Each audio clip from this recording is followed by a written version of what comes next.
glorious moment and to say how much we appreciate this very fine gesture and the very wonderful reception that's being put on here this evening in honor of our former leader of the church in the Bahamas.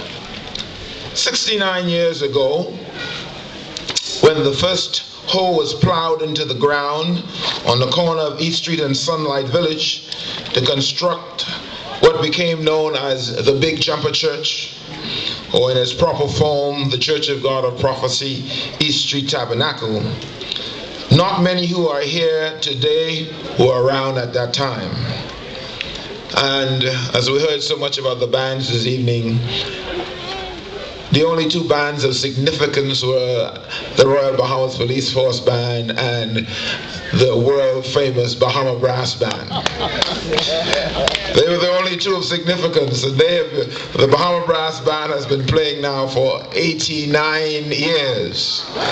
And we give God thanks for their musical spirit and for the inspiration that they have provided for all other bands in this country. We give God thanks for the wonderful work they're doing. Back then, lifestyles were different. Most persons walked everywhere they went. Cell phones and tablets were unheard of, and even land phones was not as common in every household. This area was populated by people who for a great deal lived a very common lifestyle. Everyone knew everyone else, and life was a peaceful experience. The only real sounds you heard in the community was that of birds chirping in the lush greenery of almond trees and canep trees. And of course, the only thing else you heard beyond that was, of course, the praises that came up from the churches that dotted this area, or from the people who were having a good time with their neighbors, having a good laugh. Today things are different. Families are different, and even churches are different, as all of these entities in our society face different challenges which the society demands of them and cause them to be creative in their responses. However, I am pleased to say that over these many years, our God has always made a way for our families, the church, and other agencies to rise to the challenges they face. And I thank God today that we can be here with the government and with Urban Renewal, headed by two vibrant young people, I guess I'd say. They display such energy. And I believe I might have missed them in my salutation, but Mother Pratt and Ms. Allen have indeed inspired the nation by their individual lives. No matter where they go, they take an inspiration with them, and we thank God that they put country before self. Thank you. For the past 69 years, our church has been an integral part of this community, and for the most part, grew its membership from among those who resided in this area.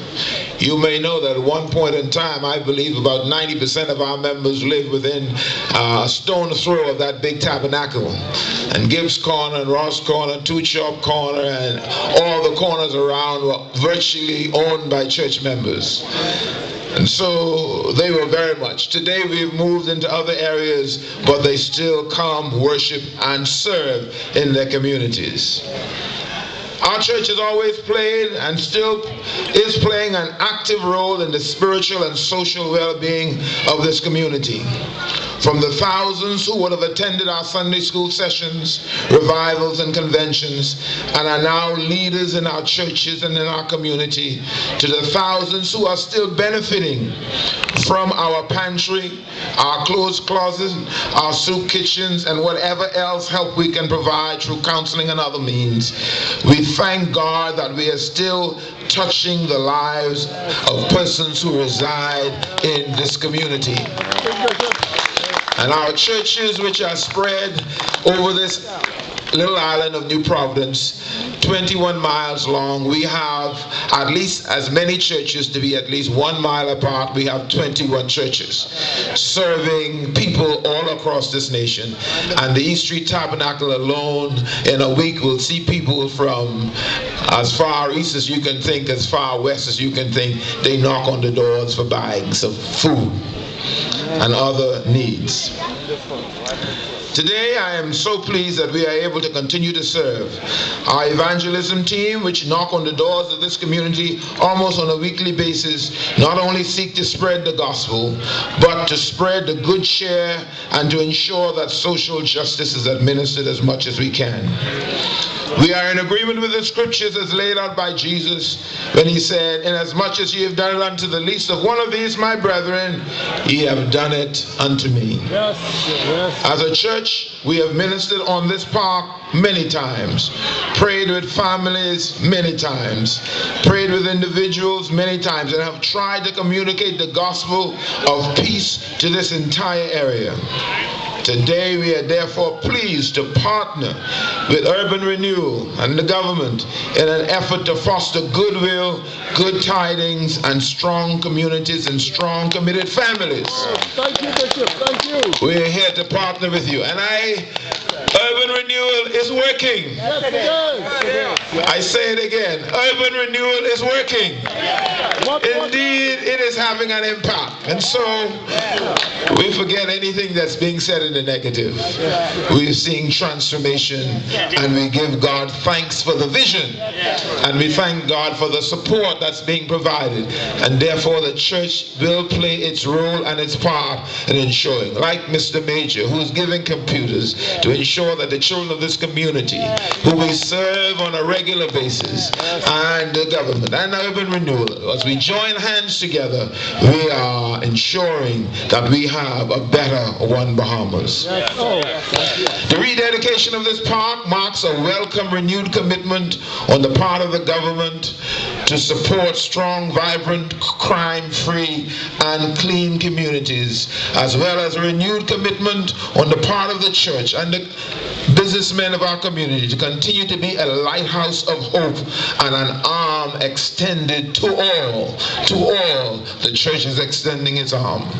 By the grace of God, we will continue to work hand in hand with this community and its leaders and with Urban Renewal to do all that we can to ensure that this park is kept in good condition so that the residents, both young and old, could continue to enjoy a place of good, clean recreation, as well as a place where they could be physically and spiritually nurtured.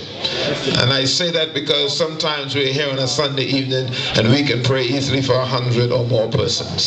And we thank God for the response that the people of this community recognize the goodness of God, and they come out for prayers and they join with us as we pray here. I'm especially thankful to Mr. Kevin Major for his generous contribution of the computers for the lab, as well as his time to teach persons how to use them. Yes, he deserves a very good chair. That is truly a man with a good heart. In today's world, computer literacy is a priority and a necessary aspect of daily living. And we thank God for his contribution. Alvin S. Moss, after whom this park is named, was a visionary, a community builder. He was a servant leader and a spiritual father to many. He was really no ordinary man, but he was a man on a mission for God and for country. He served, and he served very well.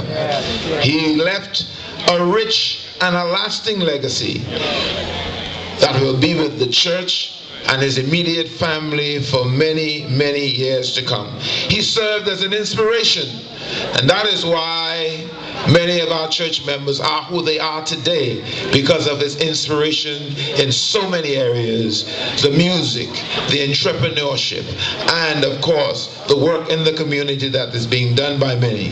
Of course, I may say here that the work of the church that's being done is being extended by, we hope, in another few months, the completion of our national social outreach headquarters down in Coconut Grove, where we'll be serving more persons and more children and more persons who are in need. And so all of this inspiration comes from a man who had a vision and carried it out with his whole heart. I thank God today. I am pleased to be a part of this historic moment, and I thank the government, Urban Renewal, and this community for their gracious efforts. As we continue to serve our God, let us continue to make this land a better one, Bahamas. God bless you.